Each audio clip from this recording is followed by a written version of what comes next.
अस्सलाम वालेकुम सर। जी वालेकुम। क्या नाम है सर आपका?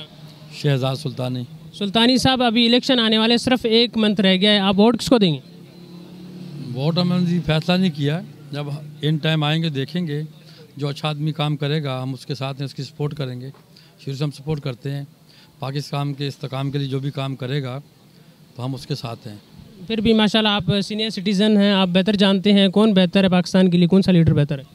मेरे नज़दीक तो मियाँ साहब हैं जो एक बहैसियत बिजनेसमैन, और उन्होंने पहले भी शहर कराची को अमन का गहवारा बनाया।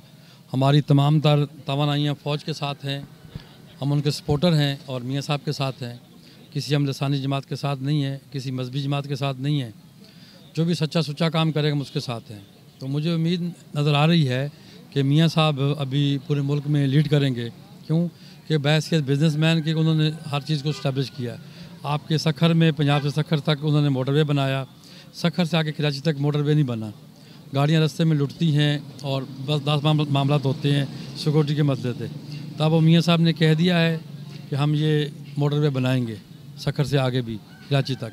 तो बाकी जो मुल्क की भर की जो इंडस्ट्रीज़ है उसका भट्ठा बैठ चुका है। एक आदमी 2-2, 3-3, 4-4 नौकरियां कर रहा है।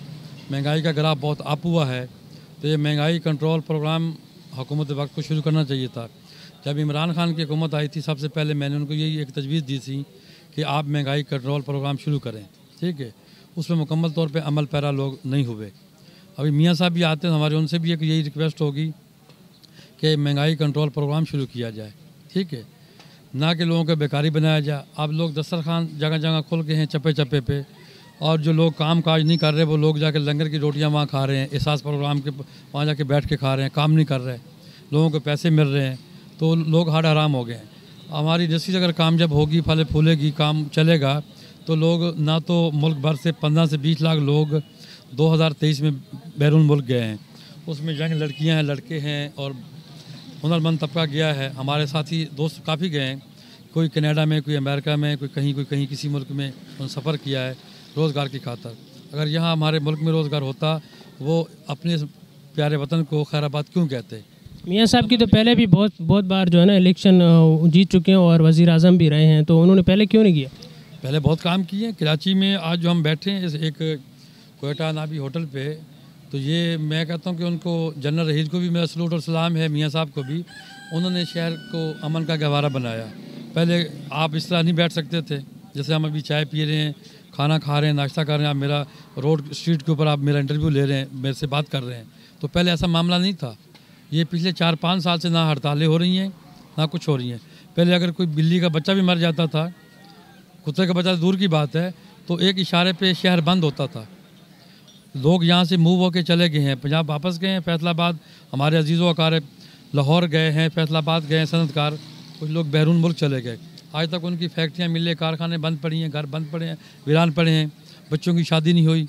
तो ये यानी कि बेड़ा गर्क हुआ कौम का। किताब की जगह उनके हाथ में कलाशनकोव दे दी गई, उस तो पूरी नस्ल तबाह हो गई। चलिए सर, शुक्रिया आपका। आपका जो वोट है वो नून लीग।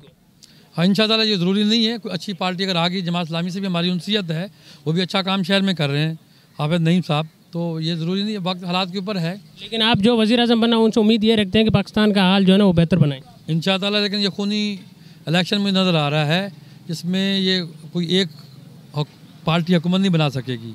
जब तक ये जो NGOs के नुमाइंदगान हैं उनको नहीं लेंगे, जो पढ़ा लिखा तबका है उनको नहीं लेंगे, तो इस तरह हुकूमत नहीं बनेगी। सबको लेके फिर हुकूमत बनेगी। चलिए, सबको मराद दी जाएगी। चलिए शुक्रिया सर आपका राय देने के लिए। ओके, अल्लाह।